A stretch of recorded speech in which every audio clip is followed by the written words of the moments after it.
What is up? Today I'm going to talk to you about the complete weight loss guide. I'm not going to actually talk to you about it. I'm going to show it to you. I'm going to tell it to you.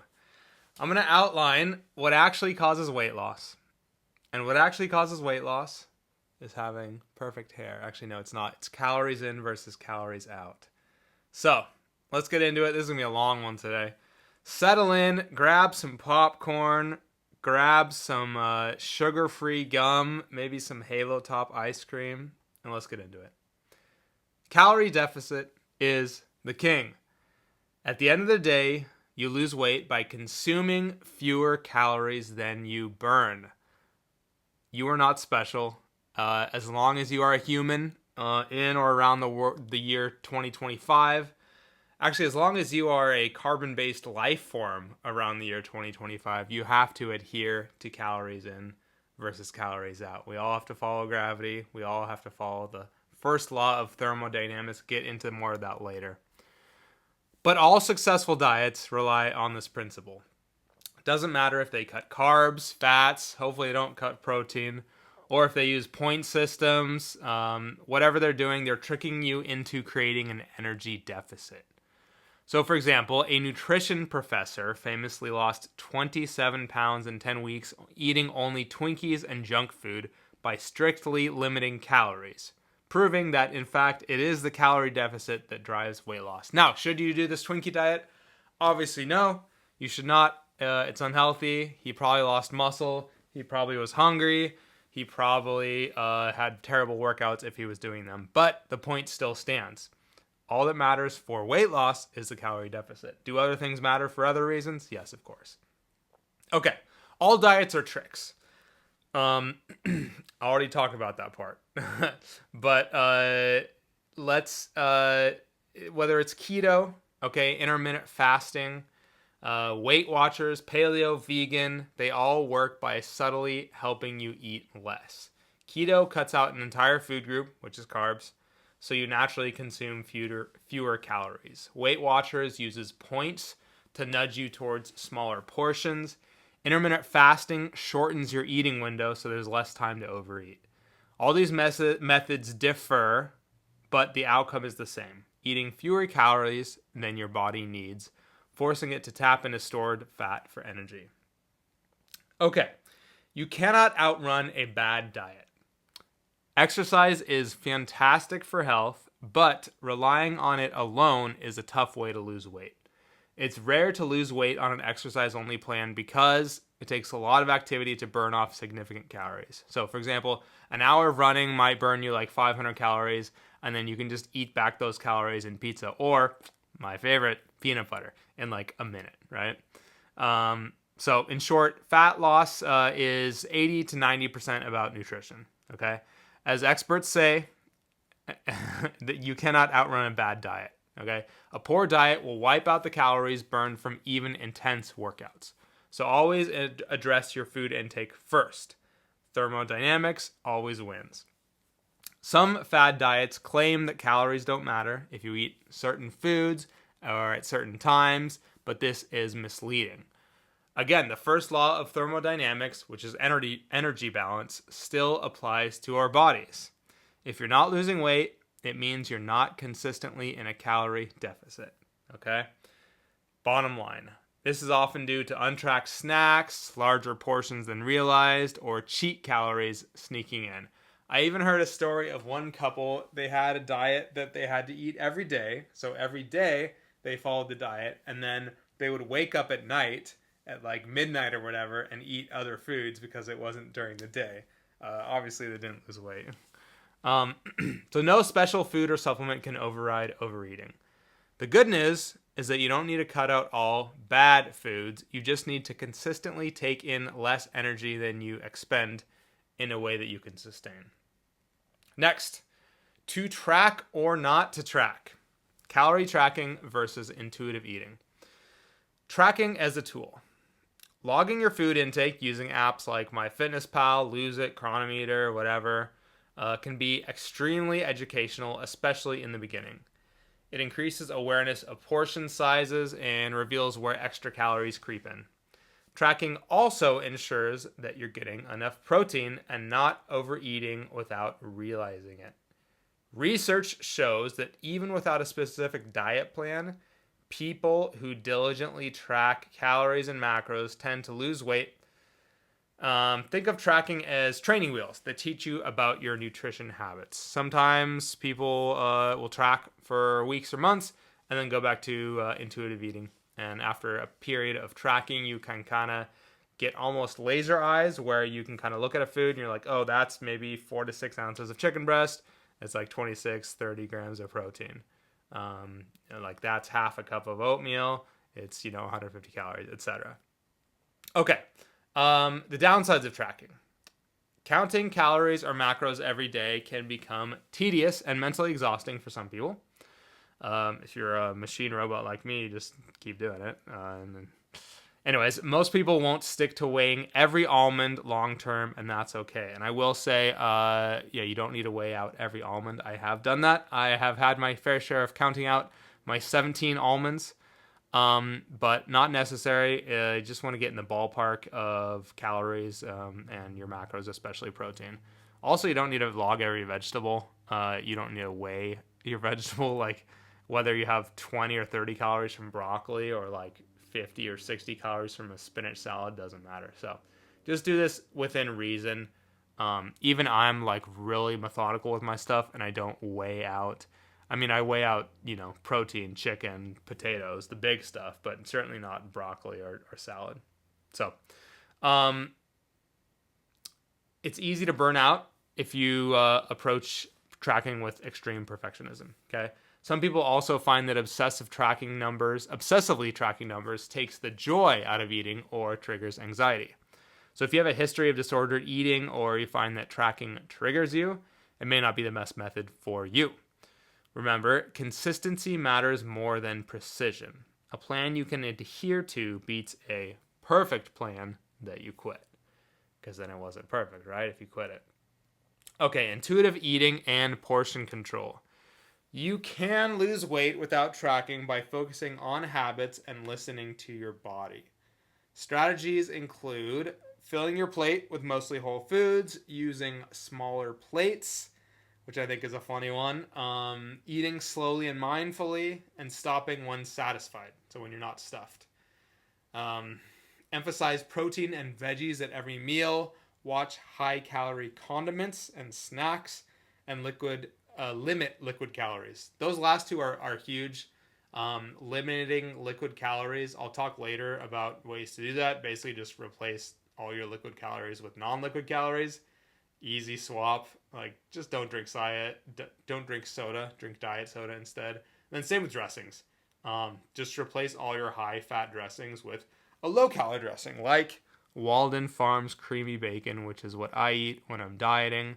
And I'm currently dieting, if you couldn't tell by me leaning back and being super chill because my energy is down.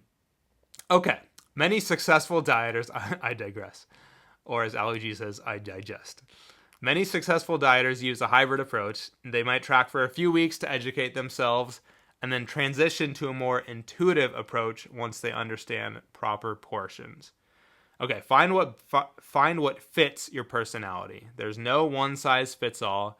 If you love data and numbers, tracking, like me, this guy, math nerd, tracking might keep you accountable and informed. And if you hate logging every bite, focus on just a few simple guidelines. For example, half of my plate is veggies, a palm-sized portion of protein, limit sweets, etc. And then measure your progress by your weight trend or how your clothes fit. So basically, bottom line is try tracking. That's the most dialed in you can get. But if that's too much for you, just go the intuitive route or maybe track for a little bit and then do intuitive after that.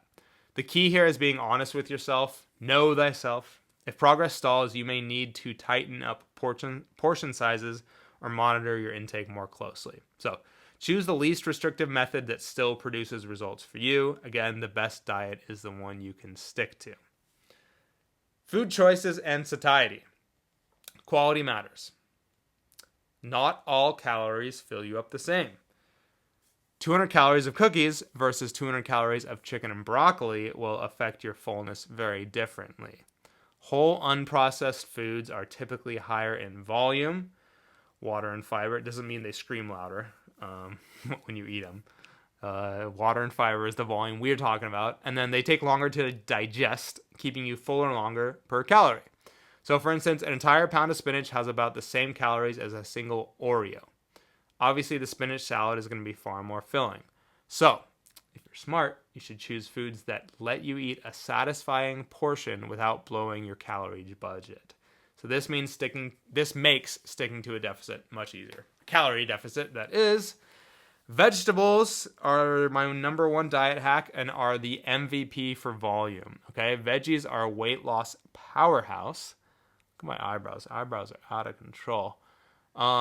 Veggies are a weight loss powerhouse because they're extremely low in calories, but high in fiber, water, and micronutrients. Just salt them up. If you don't like broccoli, just put a bunch of salt on it, or find a veggie that you like. I'm a weirdo, so I actually eat broccoli and asparagus every morning, as well as mushrooms, and then I'll have a green smoothie with a bunch of frozen spinach after the gym, and then a huge salad at night with a bunch of spinach, salad mix, chopped up cucumbers, bell peppers, tomatoes, sometimes avocado for some nice healthy fats in there. Anyways, where was I? You can pile your plate with vegetables to add bulk to your meals. Okay, examples. I already listed a couple, but basically anything, any vegetables. Broccoli, cauliflower, zucchini, spinach, Brussels sprouts. By the way, did you know Brussels sprouts is Brussels sprouts, not Brussels sprouts? The Brussels is plural. Yeah. Kale, bell peppers, carrots, asparagus, lettuce, cucumbers, tomatoes.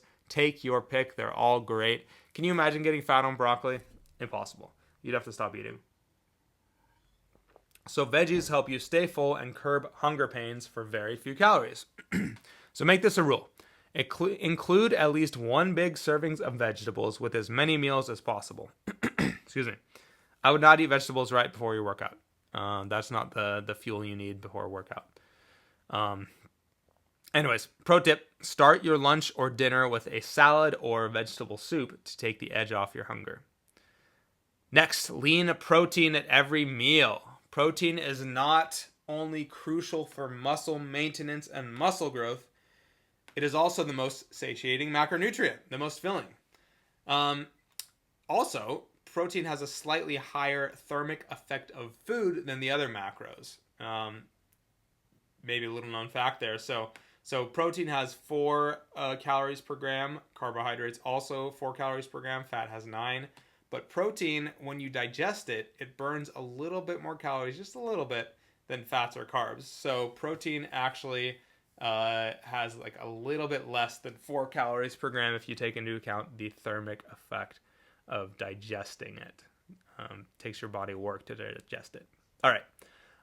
High protein foods keep you fuller for longer, which prevents snacking later. Aim to include a protein source with each meal. For example, chicken breast, turkey, lean beef, fish, tuna, salmon, tilapia, eggs or egg whites, Greek yogurt, cottage cheese, even tofu or tempeh, protein shakes, protein bars. That's all you're getting. These foods give a lot of satiety for their calorie cost and help preserve lean muscle during dieting. Win, win, win, win, win. A high protein intake has consistently been linked to better fat loss and less muscle loss, or even more muscle gain. Next is smart carb choices. Carbs are not evil, guys, okay? I know we're probably over that, but yeah, anyways. But focus on quality carbs, okay? Complex carbs with fiber and water will keep you satisfied. Potatoes, my number one, potatoes, are a top-ranking food on the satiety index. That's a real thing. Boiled potatoes are number one. Oats are good. Quinoa's okay. Brown rice, a little less good. Whole grain bread, wraps, beans, lentils.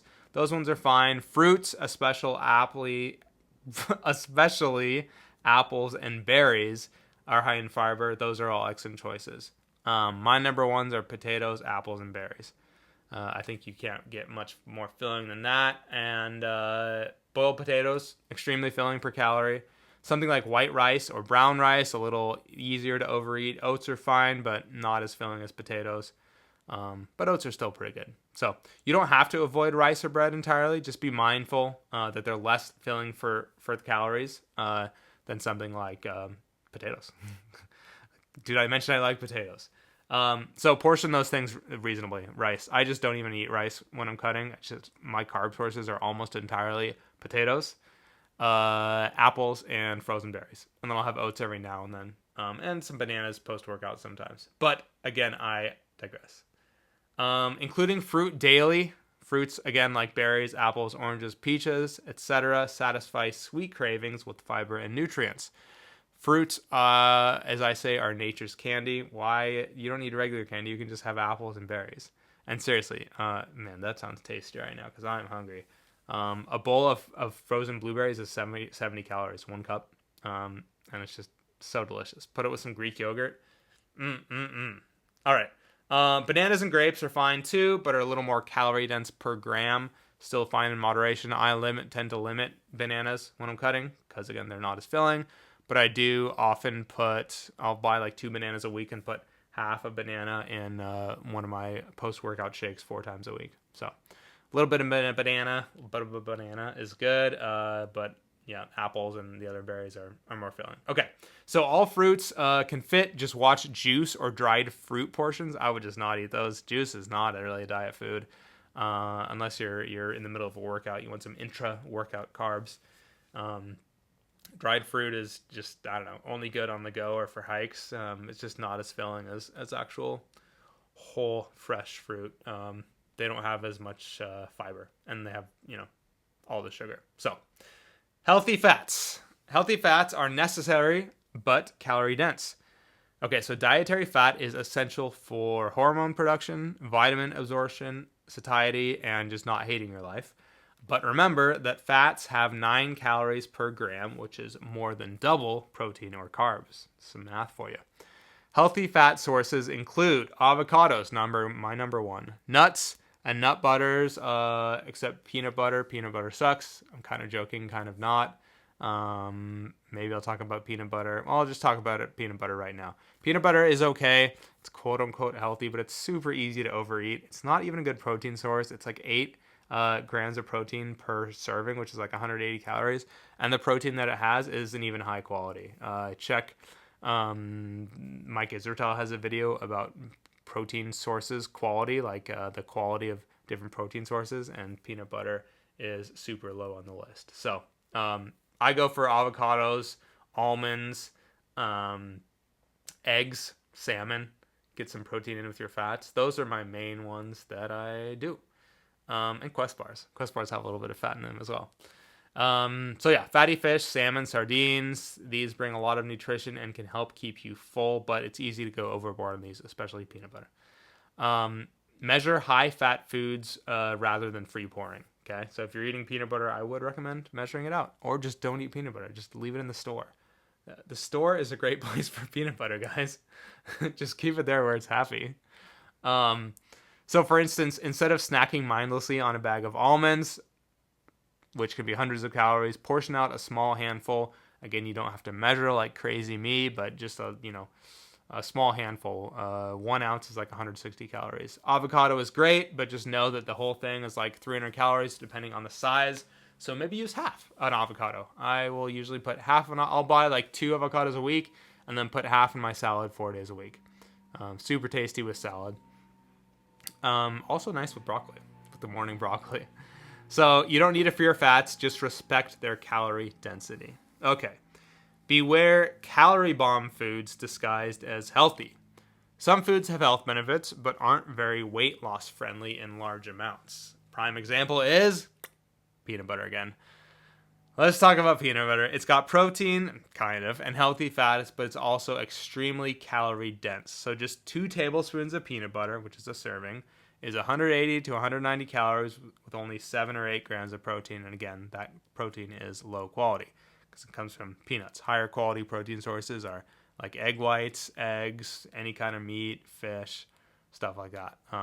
The protein from peanuts is not as high quality. So easy to overeat. Many of us have looked down to find we ate 3 to 4 or more tablespoons without realizing. And that's 200 to 400 plus calories. Yeah, I've eaten my fair share of entire small peanut jars in, well, a day. Let's just let's just leave it at that. Maybe I'll talk about my exciting fun times with binge eating in another video. So these fats are not bad, like peanut butter. It's just they're not really very filling for the calories. So use them as flavor accents, or just keep them at the store. Not your main snacks if you're trying to lose weight. Apples and peanut butter is like a classic healthy snack. It's okay. It's just low on protein. I would just do like apples and a protein bar. If you can really, eat peanut butter in moderation, that's fine. Okay, enough about peanut butter. Um, okay. So if you do love peanut butter, consider powdered peanut butter, PB2 or PB Fit. It's a little powder. You add water to it. It's way fewer calories, lower fat. Doesn't quite taste the same, but great substitution. Okay. Whole foods versus processed foods. You can lose weight eating junk as long as you're in a deficit, like the Twinkies professor, but it is harder. It's on hard mode, okay? Processed food, chips, cookies, fast food, blah, blah, blah, blah, blah, tend to be higher in calories, lower in fiber, and not very filling, which makes sticking to your calorie target a constant battle of willpower. And willpower is important, but why not set yourself up for success and make this whole thing just easier on yourself, right? Plus, ultra processed foods are engineered to be hyper tasty and easy to overeat. Have you ever accidentally inhaled an entire bag of Doritos? Again, maybe I'll talk about my binge eating adventures in another episode. In contrast, whole foods, think anything that looks like it came from a plant or animal, not a factory, are more satisfying. In one study, people allowed to eat freely ate 500 calories more per day on an ultra-processed diet compared to when they ate unprocessed foods. The take home from this is base your diet on mostly whole foods to naturally control hunger and sprinkle in treats or processed items in moderation. Maybe we'll get into moderators versus abstainers later in this, okay? But don't do dieting on hard mode. Just eat mostly whole foods, and it doesn't have to be all whole foods, just mostly. So yeah, again, you could lose weight on Twinkies and soda if you strictly count calories, but you'd feel miserable and ravenous. Your workouts would suck. Blah blah blah. Okay, it's much easier and healthier to fill up on veggies, fruits, lean proteins, whole grains. You'll be less hungry, get more nutrients, healthier. All right, I've beaten that horse. It is so dead right now. Understanding macros is the next part of this video. Protein, carbs, and fats explained. Protein, the building block. Protein is the macronutrient responsible for building and repairing muscle tissue, that thing that we love so much, and it plays a huge role in satiety. As mentioned, it's the most filling macro and also has a high thermic effect, like I mentioned before. Your body burns more calories digesting protein than carbs or fat. Adequate protein intake is crucial on a weight loss diet to prevent muscle loss while you're in a caloric deficit. Aim for roughly 0.7 to 1 gram of protein per pound of body weight. Okay? The golden rule with bodybuilding has been 1 gram of protein per pound of body weight. I like to stick to that, or actually a little higher when I'm dieting. Keep me nice and full. Some studies say that 0.7 is fine, 0.8 is fine. If you're not lifting, which you should be lifting, but if you're not lifting, some studies say your protein intake needs go down. So, do with that what you will, but I am so sorry I accidentally cut off my camera. So, needs can vary. All right. Good protein sources: lean meats, poultry, fish, eggs, low-fat dairy, legumes, tofu, and protein supplements like protein powder, protein bars. Hitting your protein target will help you feel satisfied and preserve that metabolically active muscle tissue. Okay, carbohydrates, fuel, and fiber. Carbs often get a bad rap, but they're the primary fuel for your body and your brain. However, not all carbs are created equal, unlike humans. Focus on complex carbs that come with fiber and nutrients. Whole grains, fruits, vegetables, legumes, etc. These digest slower and keep blood sugar stable, providing lasting energy that we love. Fibrous carbs also help keep you full. Think about how filling a bowl of oatmeal with berries is. Oh my god, that sounds so good right now. Versus a sugary pastry of equal calories, okay? Carbs also power your workouts. If you're strength training or you're doing cardio, carbs will improve performance and improve how you feel. Can you lose weight low carbing? Absolutely you can, because you cut calories, but it's not necessary to remove carbs if you enjoy them. I personally like to keep a high protein diet. I would say medium carbs and low fats. The key is portion control and choosing quality. A diet moderate in carbs can still yield weight loss, and many find it more sustainable than ultra low carb. Bottom line here is include healthy carbs in appropriate portions, especially around your exercise times for fuel. So that means include the majority of your carbs pre and post workout. I do that. I will have my potatoes. Love the potatoes. I'll have potatoes like an hour or two before workout, and maybe some blueberries a little like 45 minutes before workout, or something quick like cream of rice. And then I'll have more potatoes after the workout. But right after workout, I'll have like a big green smoothie with a bunch of sugar in the form of blueberries and bananas. And then I'll have potatoes a little later. And then I will have fewer carbs in breakfast, and then at dinner, far away from my workout. So the closer to your workout, both pre and post you are, the better carbs and the more helpful carbs are. The further away from your workout, the less helpful they are. Not to say you can't have carbs at dinner or breakfast, but just some meal timing bonus tips for you guys. Okay. So try to get plenty of fiber. I won't talk too much about fiber needs right now, but 20 grams to 30 per day minimum, depending on how big of a person you are, to aid satiety and digestion. Fiber keeps you nice and full. Part of the reason why vegetables and whole foods are so great. So fats, hormones, and health. Dietary fats are essential, guys, okay? They help build cell membranes and produce hormones like testosterone, estrogen, you heard of them, and they allow you to absorb fat-soluble vitamins like A, D, E, K, and vitamin Z. Just kidding, vitamin Z does not exist. Fats also add flavor to food and contribute to satiety, albeit in a delayed way, because fat doesn't immediately fill you up like protein or fiber might, but it can help you keep satisfied between meals. Fat slows digestion. However, since fat contains 9 calories per gram, portions must be watched. Emphasize unsaturated fats for health. For example, olive oil, avocados, nuts, seeds, fatty fish, not peanut butter. Leave it at the store. These support heart health and inflammation control. Limit saturated fats found in large amounts in butter, heavy cream, fatty red meat, etc., and avoid trans fats found in some fried and processed foods for health reasons. For weight loss, it often works to eat fats in moderation. I would recommend, again, low or medium fat diet. Unless you're on the low carb thing, which, if that works for you, it works for you. Include a source of fat with your meals. So, for instance, a few slices of avocado or just a drizzle of olive oil on your salad, small handful of nuts, and leave peanut butter at the store. This can help with flavor and fullness, but be mindful not to add excessive fats on top of an already high-calorie meal. Many people find it easier to reduce fat intake a bit when cutting, since fats are calorie dense. Okay, keep your protein high and your carbs, well, maybe medium. For example, use cooking spray or measured oil instead of free pouring. Choose leaner cuts of meat.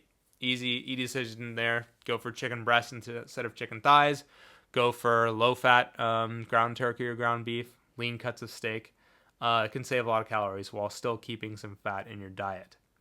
In summary, each macro has its role. Protein for muscle and fullness, carbs for energy and fiber, fats for health and satiety and tastiness. And a balanced diet will include all three in reasonable proportions. You don't need to get hung up on the exact macro ratio at first. Just ensure protein is high enough, include veggies and fiber, and get some healthy fats. The calorie deficit is the main driver of weight loss, and macros fine-tune how you feel and perform within that. So if you are tracking calories, here's an easy first start for you. Find a calorie tracker, like just ask ChatGPT, honestly, for calorie tracker, and then enter it in your weights. I like to start entering your weight and all your stats, like your activity level. It'll give you, maintenance calories, and then you can just drop 500 from that for a weight loss diet. Easy first place to start, and then start with 1 gram per pound of protein per body weight, and then fats, I would say 20 to 25% of your calories, and then fill in the rest with carbs. So that is a simple place for you to start. Let's talk about exercise.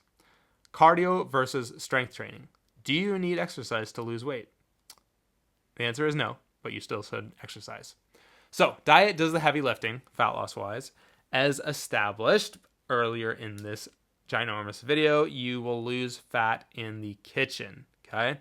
Or rather by staying out of the kitchen or using the kitchen wisely.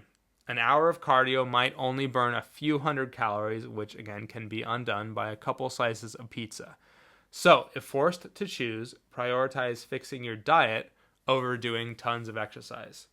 That being said, exercise has significant benefits for health, body composition, and well-being, and it can assist weight loss by burning some extra calories and shaping your physique. The ideal approach is a combination of both. A calorie-controlled diet for fat loss, plus exercise to improve fitness and preserve muscle mass, or even gain muscle mass. The importance of strength training. If you want to look toned or athletic, jacked, shredded, whatever you want to say, after losing weight and not become just a smaller version of your old self, strength or resistance training is key. So is hydration. Lifting weights or body weight exercises, resistance bands, some kind of strength training signals your body to hold on to muscle even in a calorie deficit. Studies show that when people diet without lifting, a significant chunk of weight lost can be muscle. But dieting with resistance training greatly reduces muscle loss. In fact, beginners to the gym can even gain some muscle while losing fat. People like me, intermediate or maybe even advanced guys, are not so lucky. It's harder to build muscle while dropping fat. Building muscle also keeps your metabolism from dropping as much. Muscle burns more calories at rest than fat does. So, aim for at least 2 to 3 strength training sessions per week, hitting all major muscle groups. You don't have to become a bodybuilder. Even basic full body workouts or machine circuits will help. So for beginners, I usually recommend 2 to 3 strength training workouts per week.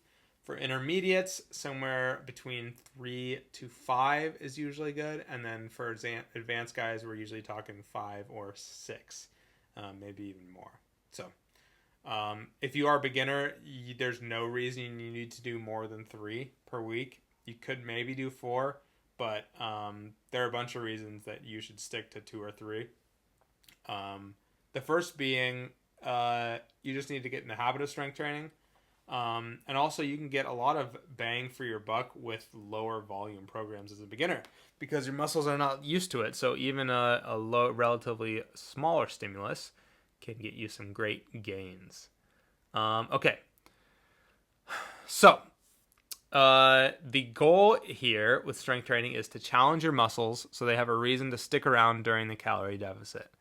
As a bonus, you'll feel stronger and more capable, and all the other good things that come from strength training. So think of strength training as investing in your goal body. It shapes your physique, maintains your muscle, which diet alone cannot do. Cardio, a tool for calorie burn and health. Now, cardio is not mandatory for fat loss, but it is definitely beneficial. It improves your heart health, endurance, and can burn additional calories to supplement your diet efforts. The best type of cardio is the one you enjoy and can do consistently, okay? It really doesn't matter. This could be brisk walking, jogging, cycling, swimming, dancing, playing a sport. elliptical, Stairmaster, whatever. Anything that gets your heart rate up. If you're new to exercise, start with low impact activities like walking. It's gentle, but it can burn a lot of calories over time. So walking 10,000 steps can burn like 300 to 500 calories depending on your size. Just remember that cardio can also make you hungrier, some people. So be mindful not to eat back all the calories you burned. High intensity versus low intensity. Okay. Steady state cardio versus HIIT, list, miss. What should you do? So you might have heard debates about interval training versus slow cardio. Here's the deal. High intensity interval training, HIIT, involves short bursts of maximal effort, so like sprinting or cycling all out, alternated with either rest or easier, slower cardio. It's time efficient. You can get a great workout in 20 to 30 minutes, and it can improve fitness and insulin sensitivity. It also has a slight afterburn effect. This was probably exaggerated in the past, but it is a thing. Your metabolism stays elevated a bit longer post-workout. However, HIIT is very demanding, very taxing on the body. You should not do it every day, certainly. And if you're a beginner, build up gradually. I recommend no more than 1 to 2 HIIT sessions per week if you want to do it. I'm currently not doing any HIIT. I was doing 6 low intensity cardio, and now I'm going to be doing 6 kind of low to medium intensity cardio sessions per week. Although I have certainly done HIIT in the past.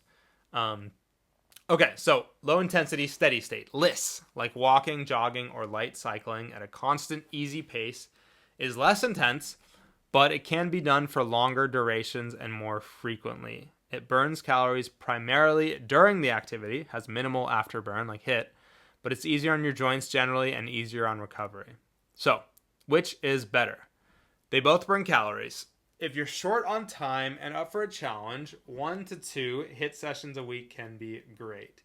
But there's nothing wrong with doing mostly LISS, low intensity steady state. What matters is total calorie burn and consistency.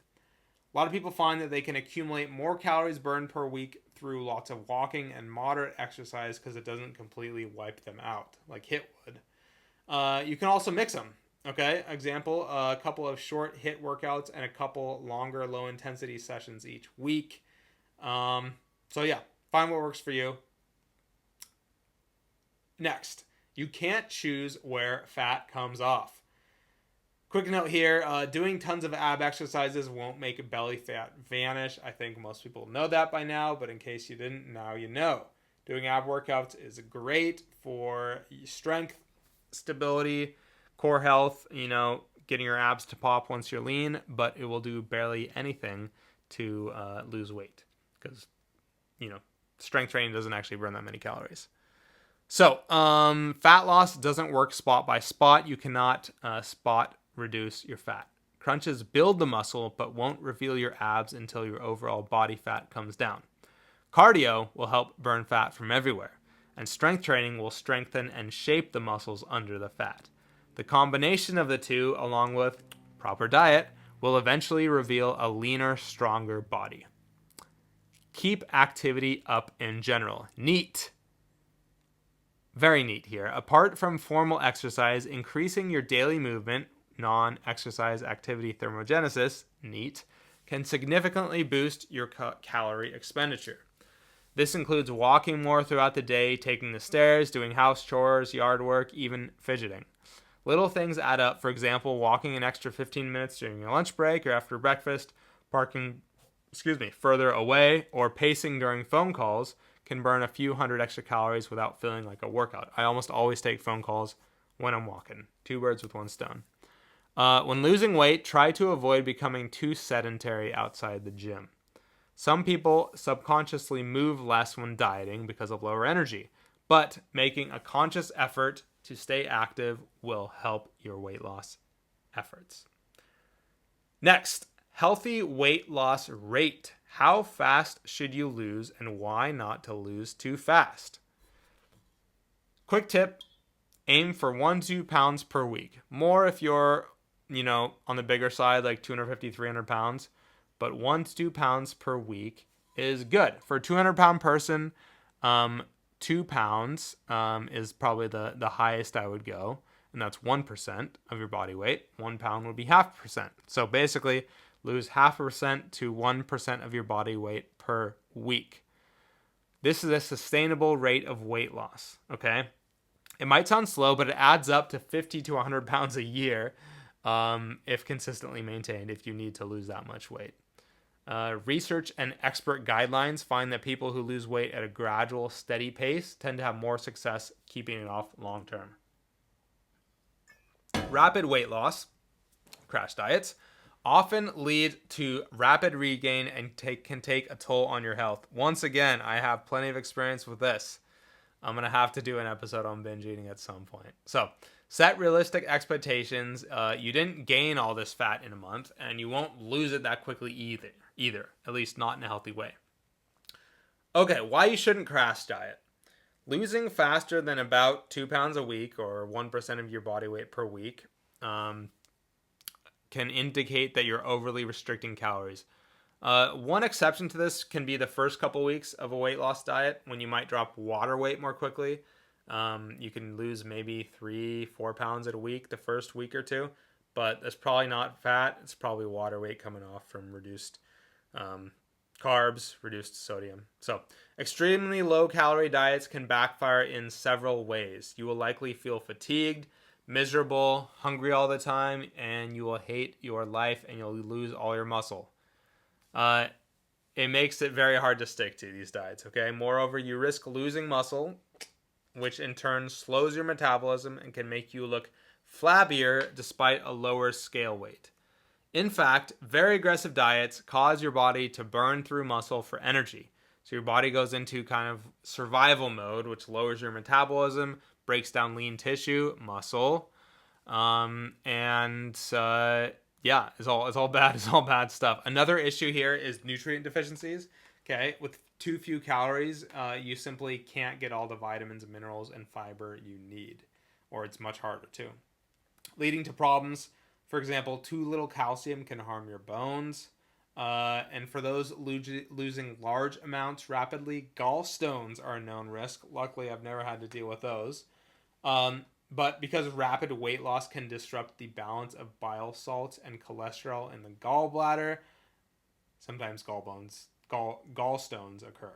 So, in short, ultra low calorie diets are not a long-term solution, health-wise or maintainability-wise. Next, the dreaded plateau. It is normal, completely normal. Weight loss is not perfectly linear, okay? You might lose 2 pounds 1 week, then nothing the next, then 1 the week after. Bodies are dynamic, okay? Water retention, hormonal changes, especially for women, and natural fluctuations can mask fat loss in the scale. But even for guys, weight loss just kind of, it's not like this.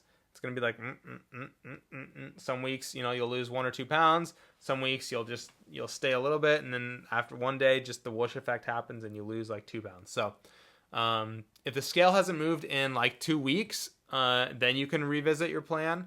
If that's the case, you might need to tighten up your calories, do a little more cardio, something. But if it's just like, the scale hasn't moved for, I would say, a couple days or a week, don't worry about it. If it's a week or two, then yeah, you should probably do something, either eat less or move more. But minor week-to-week stagnation or even uptakes can happen. Example, after a high sodium meal, you could be up 2 pounds overnight in water. It's not fat. When you're dieting, your body's a little more stressed sometimes. Your cortisol can go up. Sometimes it can cause your body to hold on to water weight. Again, you could be losing weight, but it's being masked by water weight, and then you're like not losing any body weight even though you're losing fat, and then one day something happens and then you lose 2 pounds overnight. So that's pretty normal. If you look at my scale, I've been dieting now for 12 weeks and it's just, but the overall trend is down. Okay, so you can focus on the trend over multiple weeks.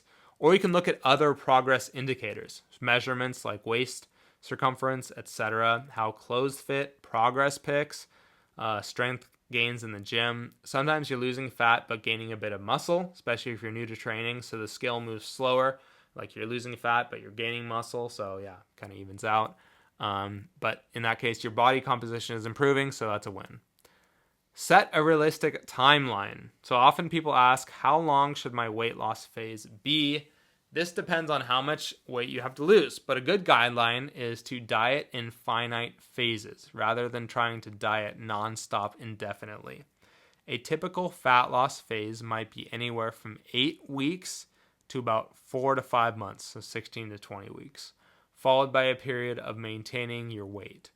Pushing much beyond 3 to 4 months, 16 to 20 weeks of continuous calorie deficit can be mentally and physically taxing for many people. Diet fatigue, metabolic adaptation, and burnout start accumulating, and a lot of bad things happen when you diet for too long.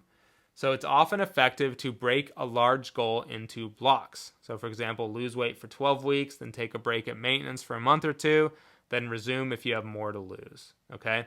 This maintenance break helps reset hormones like leptin, ghrelin, etc., gives you a psychological breather, big one, and teaches you how to live at your new weight. In fact, maintenance is a skill of its own, okay? Maintenance is often in some ways psychologically harder than dieting, because dieting, you're like, this is game time, you're in diet mode, you're dialed in. And then maintenance, it's a little more nebulous. Like maintenance is not just a time when you can eat all out and, completely blow everything. The best way to do maintenance, in my opinion, is to keep eating your same diet foods, just eat slightly more carbs usually.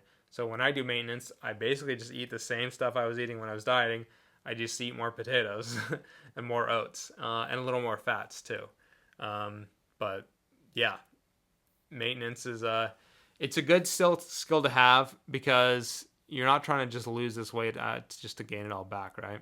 So maintenance phases, do not skip them. After a dieting phase, you should spend some time at maintenance calories. Unless you're like a bodybuilder, on a tricky timeline, and you just want to get back to bulking and cutting, maybe you can skip your maintenance phase and go right into bulking after cutting. But for normal people, for Gen Pop, as we say, general population, I think practicing maintenance after your cutting phase is great. So after a dieting phase, spend time at maintenance calories, eating enough just to maintain your weight, neither lose nor gain weight. A good rule of thumb is to maintain for at least as long as you dieted, if not longer. So for example, if you were dieting for 12 weeks, plan on 12 weeks of maintenance, okay? I know this sucks. You want to go back to losing weight, but trust me on this one. It just helps to solidify your new set point and especially habits. During maintenance, your body can recover from the stress of dieting. Metabolism edges back up, hunger hormones normalize, and then your workouts often improve again. Importantly, maintenance isn't back to old habits. It's a controlled increase of calories, primarily adding back in more healthy carbs and fats, like I mentioned, because your protein is always going to be high, okay? You don't need... Protein is that one where you don't really, once you get enough protein, you don't really need more. So I just keep protein mostly the same throughout the year and just manipulate your carbs and fats.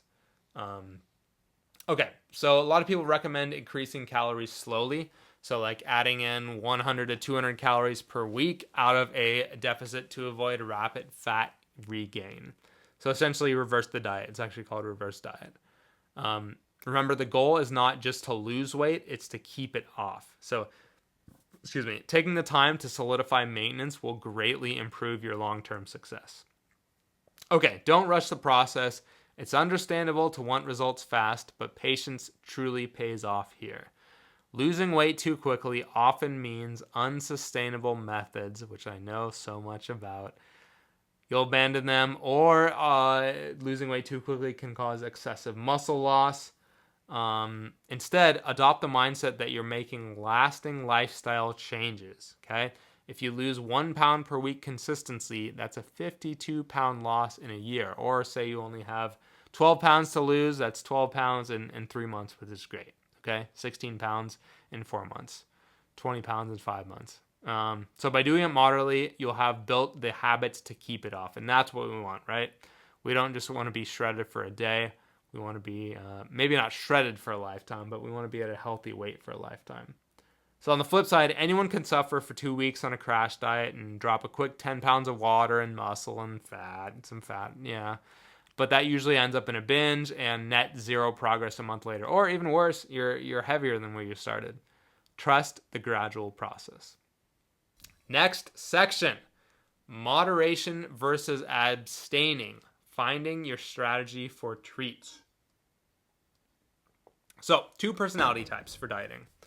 When it comes to including junk or treat foods in your diet, people generally fall into 2 camps, moderators and abstainers. Moderators thrive with flexibility. They can have a small daily treat and feel satisfied, or enjoy a couple cookies and stop. For moderators, completely banning favorite foods leads to feelings of deprivation and eventual binges.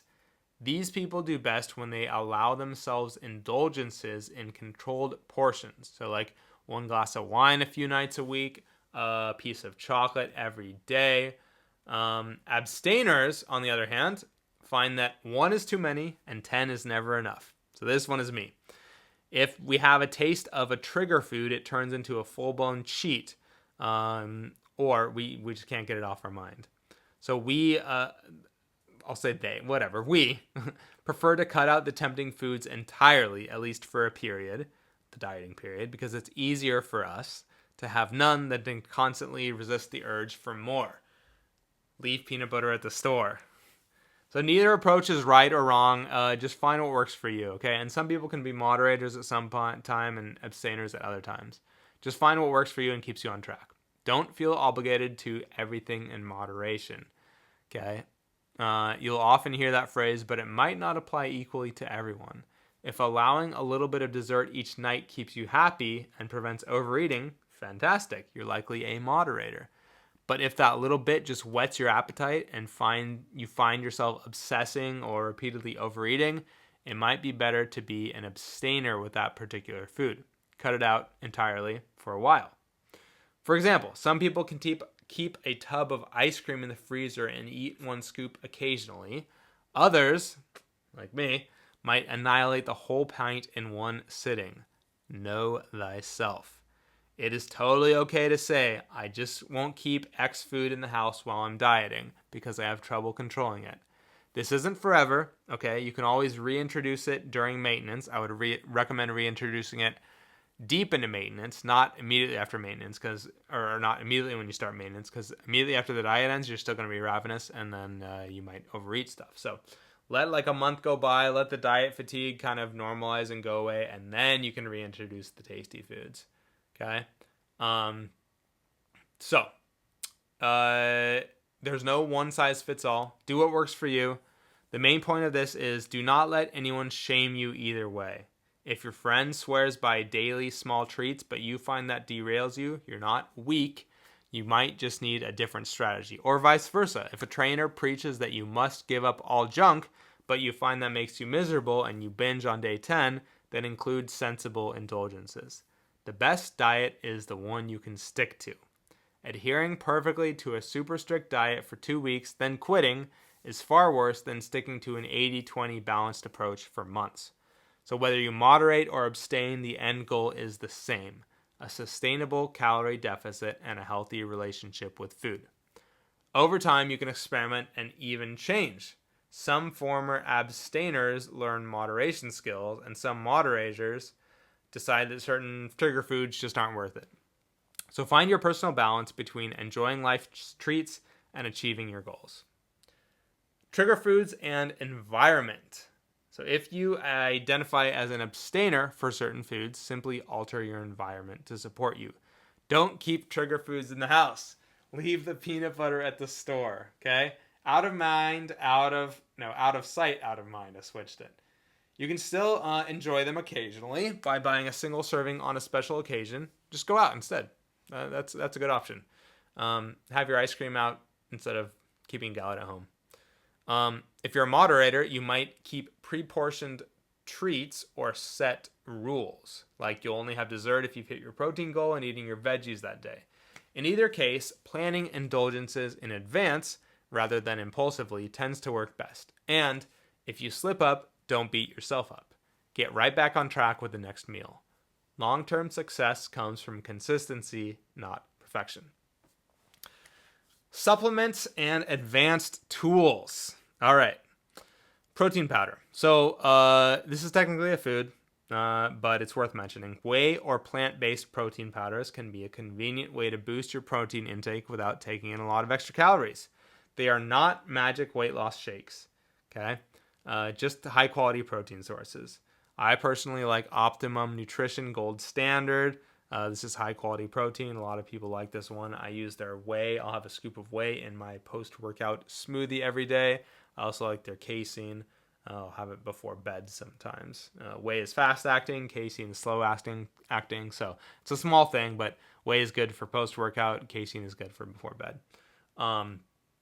Anyways, so use these if you struggle to hit your protein target through whole foods. Okay. It's also kind of nice in oatmeal and oats. Put a little whey or casein in there just for some little extra flavor and protein. So again, hitting adequate protein can improve satiety and preserve or help you gain muscle, indirectly aiding in fat loss. Certainly don't rely on protein shakes for all your meals, but 1 or 2 a day is fine if it helps you hit your protein. Similarly, high protein, low calorie snacks like protein bars can be useful on the go. I just took a nice trip to Iowa and basically lived on protein bars on the travel days in the plane. Choose protein bars that have like roughly 200 calories with 20 grams of protein. That's kind of the golden numbers. My top protein bars are Quest, the OG, super high in fiber. It's like 180 grams of 180 calories, 20 grams of protein, insane amount of fiber. And then David bars are okay. The macros are wild. The taste is pretty good, but it's like 150 calories, 26 grams of protein. It's insane. And then the number one in my mind right now is Bear Bells. It's like 180 calories, something like that. 20 grams of protein. Basically Quest bar macros, less fiber, but the taste is unreal on Bear Bells. They just taste so good. Pure Protein is also good. I feel like they got better. I don't know. They used to, I think, not taste that good, but whatever. Pure Protein, another one. Like 200 calories, 20 grams of fiber. And then Costco is another one. The Kirkland Signature protein bars. Okay, that was a big side tangent on protein bars, but I mean, I'm a connoisseur. What can I say? On to creatine. Creatine is a no-brainer for, especially if you're doing strength training. It is one of the most researched supplements in the fitness world. It's not a weight loss supplement per se, but if you are doing resistance training, which you should be, creatine can help improve your strength and performance, allowing you to maintain muscle better while in a deficit. Okay, so it works by increasing your muscle's high energy phosphate stores, which is ATP, basically giving you a bit more oomph in short, intense efforts like sprinting or strength training. Okay, it's found naturally in some meats, but most people don't get enough. So just take your 5 grams of creatine every day. Over time, this can lead to slightly better muscle and strength gains. Creatine also has potential cognitive benefits and is being studied for health conditions. It's extremely safe. It's been studied a lot. Even my 75-year-old parents are taking creatine. Okay, typical dose is again 3 to 5 grams per day. You don't need to do a loading phase. Just take it daily with water and stay hydrated, and your muscles will saturate in a few weeks. It may cause a small water weight increase initially as your muscles draw in water with the extra creatine, but it's not fat. It's just extra water weight in your muscles. So for men and women serious about preserving muscle, creatine is a cheap, effective supplement, and it's a no-brainer in my mind for everyone. Caffeine. Caffeine is found in coffee, tea, sodas, and pre-workouts. It's actually one of the few supplements proven to have a small effect on increasing metabolism and potentially blunting appetite for a short time. So a lot of people use caffeine as a pre-workout boost or a way to combat diet fatigue. So black coffee or green tea in the morning can suppress your hunger a bit and increase alertness, help you adhere to the diet, and burn a few extra calories via a slight uptick in thermogenesis. Slight. But beware, more is not better necessarily. Okay, high doses can cause jitters, anxiety, or sleep disruption. Okay, cut off your caffeine at least 8 hours before your sleep. Poor sleep will completely undermine your weight loss efforts by ramping up hunger hormones. So avoid caffeine later in the day. If you're not already a caffeine user, you don't need to start. But if you enjoy coffee or tea or diet soda, it's a perfectly reasonable tool. Just don't rely on energy drinks or fat burner pills as a crutch. Most fat burners are basically just caffeine with fancy marketing, okay? Use caffeine in moderation, so example 1 or 2 cups of coffee a day, and be mindful of high calorie coffee drinks loaded with sugar like what you'll find at Starbucks. These can secretly add a ton of calories. Personally, what I do is when I'm not cutting, when I'm not dieting, I have almost no caffeine.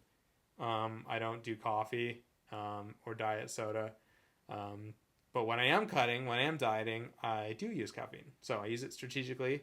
I start off with it only in little bits, maybe a cup of coffee, a little bit of diet soda. And then as the diet ramps up, as the diet goes on and I get more diet fatigue and hungry, I usually ramp up my caffeine intake. A couple cups of coffee with diet soda throughout the day. But I always cut it off 8 hours before bed is the sweet spot.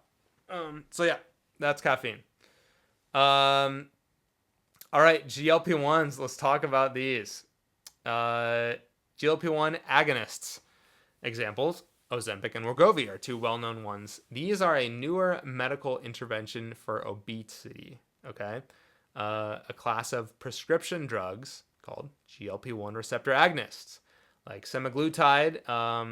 The brand names are Ozempic for diabetes or Wegovy for weight loss.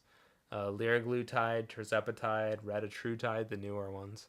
These medications mimic a gut hormone that helps regulate appetite and blood sugar. They have been a game changer for people with significant weight loss issues and for bodybuilders trying to get shredded. Studies show semaglutide can produce about 15 to 20% body weight loss on average when combined with diet, tirzepatide, retatrutide, even more. So these work by powerfully suppressing appetite and slowing gastric emptying, slowing the rate at which food goes through your system. So you feel full on less food. Okay, they're not over-the-counter solutions. You need a prescription or you can get them other ways. They're not cheap. And they have some side effects like nausea. So, yeah. I'm not going to go into them a lot in this video, but I will say I think they're a game changer for a lot of people, and I'm a fan. So, GLP-1s show that biology does influence appetite strongly. It's not just willpower. And for some people, these medications can level the playing field and be a huge help. So, I would say if you have a lot of weight to lose, certainly look into them. Ask your doctor, or see if you can get them. Okay. Let's talk about other supplements. Fat burner pills are largely not worth it. Most either contain caffeine or ineffective ingredients. Green tea extract, CLA, L-carnitine. I don't do any of these. The evidence for these is weak to nothing. So I would just skip them. Fiber supplements can help with satiety a bit if you struggle to get fiber from your food. I would say just eat vegetables instead if you can, but worth noting. Vitamins. A basic multivitamin can plug some nutritional gaps if necessary, but it's not going to directly impact fat loss. Fish oil is good for general health. Get your omega-3s, but again, not a fat loss pill. So the only supplements you should prioritize for weight management might be protein powder, if you want to call that a supplement, caffeine, maybe, pre-workout or in the morning, and then creatine for muscle performance. Everything else is optional and has marginal benefits at best. Save your money and focus on real food and consistent habits. Those give far better returns than a drawer full of pills. Diet hacks and adherence tips. Let's make this journey easier for you. So, number one, Do not drink your calories, guys. Liquid calories are sneaky and unsatisfying, like some people I know. Sodas, sugary coffee drinks, juices, alcohol, these contain hundreds of calories without filling you up at all. For example, a 16-ounce soda or a frappuccino can be like 200, 300 calories. It's like a small meal's worth, but you're still going to be hungry, okay? Just replace the soda with diet soda, easy. As much as possible, switch to zero or low calorie beverages. Water, sparkling water, black coffee, a dash of low calorie milk, unsweetened tea, diet soda. I love diet soda. Contrary to some myths, diet soda in moderation are generally considered safe and can be a useful tool if they help you steer clear of high calorie drinks. Some recent studies are mixed. A few suggest artificial sweeteners might increase cravings or affect gut health in certain individuals, but overall, replacing sugary drinks with diet drinks tends to aid weight loss for most people. So if a Diet Coke or a flavored seltzer water, excuse me, I need some water myself. If those things help you get through a craving, go for it. Just don't consume an excessive amount of caffeine too late in the day or get to where you depend on sweet drinks constantly. I like to add little stevia packets to my coffee, and add some protein powder to your coffee. That's a nice way to get in your protein and make it tasty too. So I'll have a cup of coffee with like a couple packets, 2, 3, maybe 4 packets of stevia if I'm feeling like I want something sweet, and then just a little bit of protein powder as well. So yeah. Remember to stay hydrated with plenty of plain water. Thirst can sometimes be mistaken for hunger. Here's a big one. Stay busy and distracted. One of the most underrated diet hacks is to keep yourself occupied. Boredom and idle time often lead to mindless snacking. So if you find evenings or certain times of day are when you roam to the fridge out of habit, plan an activity during that time. Go for a walk, hit the gym, take up a hobby. Even doing chores or answering emails can keep your mind off food. So the more engaged you are in work, projects, or fun activities, the less you'll think about random snacking. This also ties into managing stress. Many of us eat for comfort. Finding alternative outlets for stress, exercise, journaling, talking to a friend, meditation, etc., can reduce emotional eating episodes. In short, busy hands and minds tend to snack less. Curb cravings smartly. So completely white-knuckling through intense cravings isn't practical for most people. So have some strategies to satisfy them in a diet-friendly way. Are you craving something sweet? Try sugar-free Jell-O. Man, I gotta buy some of that. I'm gonna buy some of that after this video. It's like 80 calories for an entire bowl of Jell-O. Super tasty. Yeah, definitely get that. Or a bowl of berries with a spoon of like low-fat whipped cream or low-calorie popsicle. If you're craving chocolate, maybe a 100-calorie dark chocolate square, a low-calorie hot cocoa, or a protein bar that tastes like a brownie. That maybe can do the trick. If you want ice cream, get some Halo Top ice cream. It's not cheap, but it's like 300 calories per pint, I think, and it's a ton of protein. It's super tasty. Might have to give me some of that too. So yeah, just have that instead of Ben & Jerry's. If you love crunchy snacks, get some air popped or light popcorn. Man, I'm getting hungry talking about this stuff. A huge bowl of popcorn is like 100 to 150 calories if you get the light stuff, compared to like 10 chips would be the same amount of calories. Big one is sugar-free gum. I'm always chomp. Maybe not always, not at inappropriate times, but when I'm at my computer all alone doing my work, I'm chomping on sugar-free gum when I'm dieting. Get a box of the Trident stuff, the variety pack on Amazon. Good stuff. It can be a savior when you want to just taste something.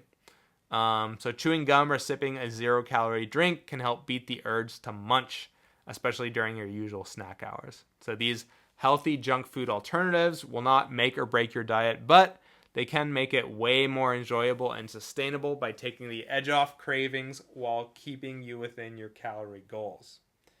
All right, another big tip is to front load protein and veggies. This is a tactical tip for you guys when sitting down to meals. Just eat your protein and veggies first. Okay? This is especially useful if you're not tracking portions strictly. By starting with the chicken, fish, tofu, broccoli, salad, whatever, You begin to fill up on the most nutritious, lower calorie items. Okay, you stay full on these, you'll eat less of the other stuff. Okay, by the time you get to the carb dense or fattier parts of the meal, you'll naturally eat less of them because you're already becoming satiated.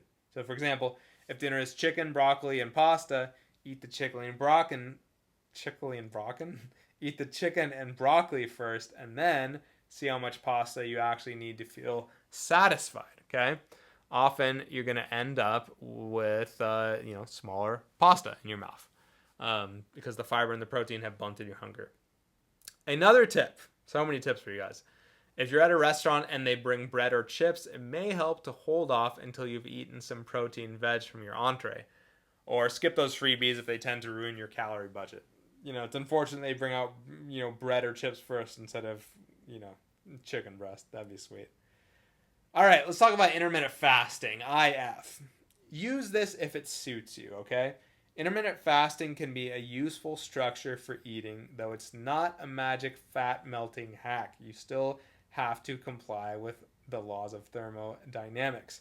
Common approaches like 16-8, which is 16 hours of fasting, 8 hours of feeding, or eating as us normal people call it, or 18-6, 18 hours of fasting, 6 hours of eating. These approaches simply compress your eating window, which for many people results in eating fewer total calories because it's harder to overeat if you have less time to eat. Okay, simple. If you're not hungry in the morning, feel free to leverage that and do some intermittent fasting. Have just coffee or water and then start eating at noon or whatever. This works well for people who get hungrier in the evenings, allowing them to have larger dinners within an 8-hour window, yet still maintain a deficit. Studies find IF, intermittent fasting, is about as effective as standard calorie restriction when total calories are equated, okay? Meaning its main benefit is helping some individuals adhere to eating less, okay? There's not something magical about the fasting that's making you lose weight. It's just simply fasting can facilitate eating fewer calories. So it's not superior for fat loss beyond the calorie reduction aspect, and it's not necessary if you prefer 3 or 4 or 5 square meals a day. Okay, so use intermittent fasting only if it makes your life easier. If you try it and end up overly hungry and binging, then it's not for you. But if skipping breakfast and having 2 larger meals fits your schedule and appetite, it can simplify your routine and reduce meal prepping. Okay, always listen to your body and ensure you still get enough protein and nutrients during your eating window. Me personally, I have done intermittent fasting in the past with some great results. I'm not currently doing it now in my current fat loss phase, but I have done it in the past, and I might do it in the future. So that's how I feel about that. Next topic is sleep.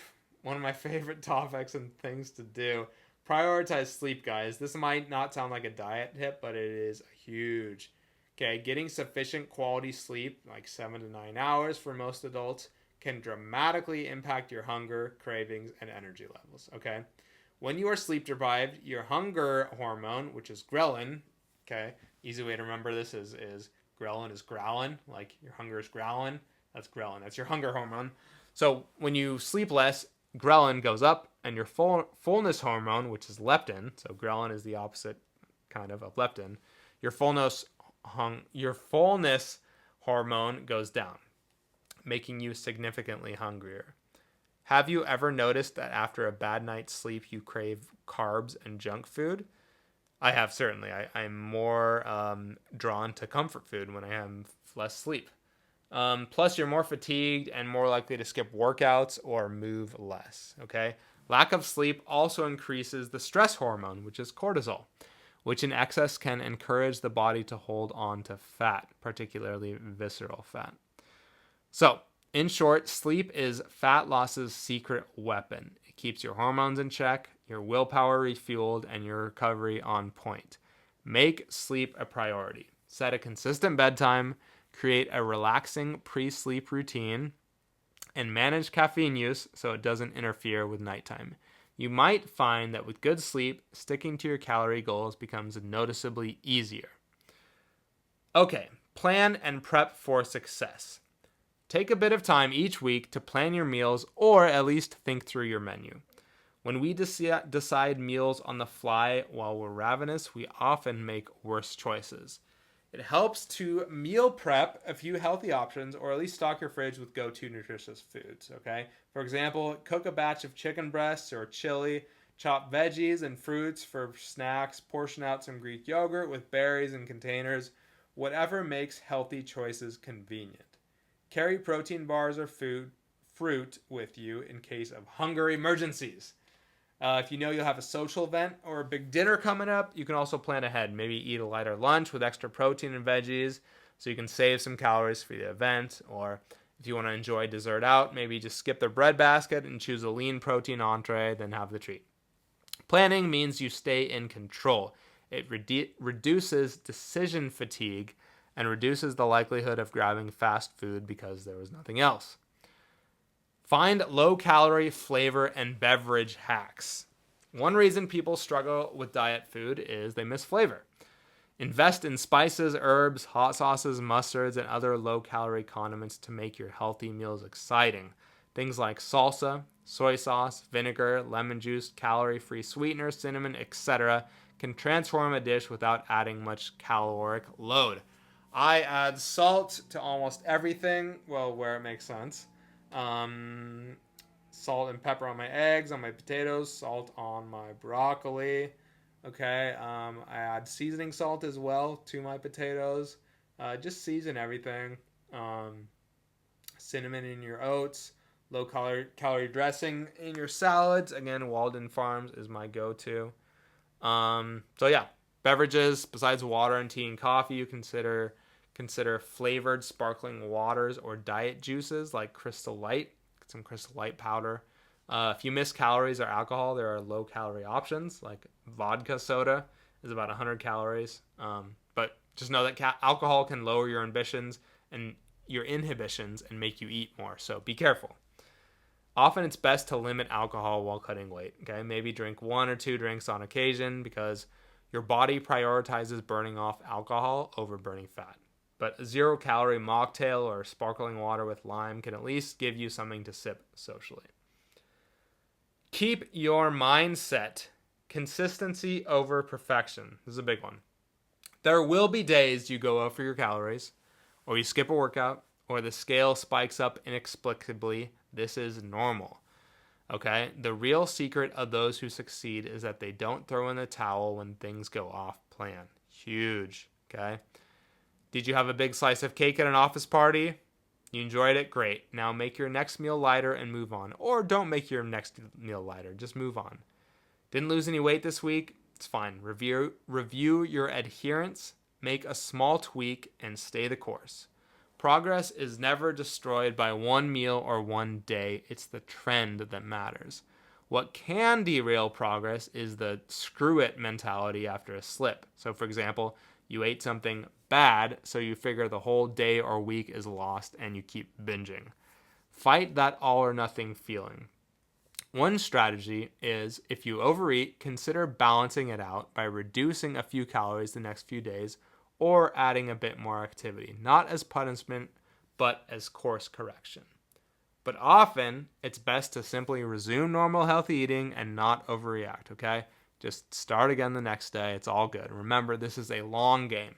You're aiming to build habits you can maintain for life, not just white knuckling for a short-term goal. Keep focusing on daily actions, hitting your protein, getting steps, sleeping well, and the results will follow. I promise you. Conclusion. Putting it all together. Weight loss is simple in theory, challenging in practice. It really comes down to eating a bit less, moving a bit more consistently over time. But simple doesn't mean easy. Life will throw challenges at you. Stress, holidays, plateaus. Arm yourself with knowledge, okay? Now you have a comprehensive overview. And remember that any progress is good progress. Adjust and personalize. Use this guide as a toolbox. Take the tips that fit your lifestyle and run with them. Some people love intermittent fasting, others need breakfast. Some thrive on high protein, others go more plant-based. You can mix and match approaches, okay? There's no law saying you can't, for example, track calories and do intermittent fasting, and have a refeed day for sanity if that's what works for you. Okay? The key is honesty and consistency. If something isn't working for you, if you're constantly starving or low energy, adjust your strategy rather than quitting. So maybe a slightly higher calorie target with more exercise is better, or a different meal schedule, etc. Mindset is everything. Do not view the process as torture or punishment for past behaviors. Frame it positively. You're giving yourself the gift of health, confidence, and energy. Instead of, I can't have that cake, say, I'm choosing to skip it now because my goals matter more. I can have a treat this weekend that I've planned. Totally fine, okay? But build discipline like a muscle, gradually. Motivation will ebb and flow, so rely on habits and routine, okay? Treat yourself with compassion. If you stumble, you're not a failure. You're a human learning a new skill. Get back up and keep going. Another one is celebrate non-scale victories. The scale is just one measure. Pay attention to how your clothes fit, improvements in your fitness, is cardio feeling easier, compliments from others, health indicators, maybe your blood pressure improved, your resting heart rate went down, or you can run up the stairs now without panting. These are huge wins that the scale might not reflect immediately. Weight loss is great, but fat loss and muscle gain and overall wellness are even greater. Consistency over perfection. Hitting your calories or your macros target 80 to 90% of the time will still get you excellent results. You do not need to be 100% perfect. In fact, allowing some flexibility, the occasional planned treat meal, etc., can help you stay on track for the long haul. One indulgent meal a week within reason won't ruin your progress, and sometimes it can even help psychologically. Just get right back on plan afterwards. Think of the big picture. It's the pattern of behavior over weeks and months and years that defines your success, not any single day. You got this. It may seem like a lot of information, I know, but take it step by step. Even implementing just a few of these strategies can kickstart your journey. Try tracking your food for a few days to see where you stand. Add an extra 10-minute walk to your day. Include an extra vegetable at dinner. Small changes compound over time. As you see results, you'll build confidence to tackle more and more and more. Baby steps. And if you need help, don't hesitate to seek support. A friend, a coach, community, online forums, or groups can be great for accountability. Remember why you started, whether it's to be healthier for your family, feel comfortable in your own skin, look better, feel better, whatever it is, keep that why in your focus. The path won't always be linear, but it will be worth it. Here's to your success on your weight loss journey, one step, one meal at a time. And if you want some more help, if you want to get expert advice, guidance, accountability is a huge part. I do coach people. I do online coaching, fitness coaching, weight loss coaching. You can check out some reviews from my clients. I help people lose weight and gain muscle. I write you a diet plan, a workout program, and provide accountability and throughout the week. You can hit me up in the description below. You can schedule a free consult call. We can talk about your current, where you're at, your goals, your struggles, and we can see if coaching is good for you. And if not, I can just give you some tips and some guidance to move forward with your weight loss journey. So check that out if you want. If not, thank you for watching, and I wish you all the best again in your weight loss journey.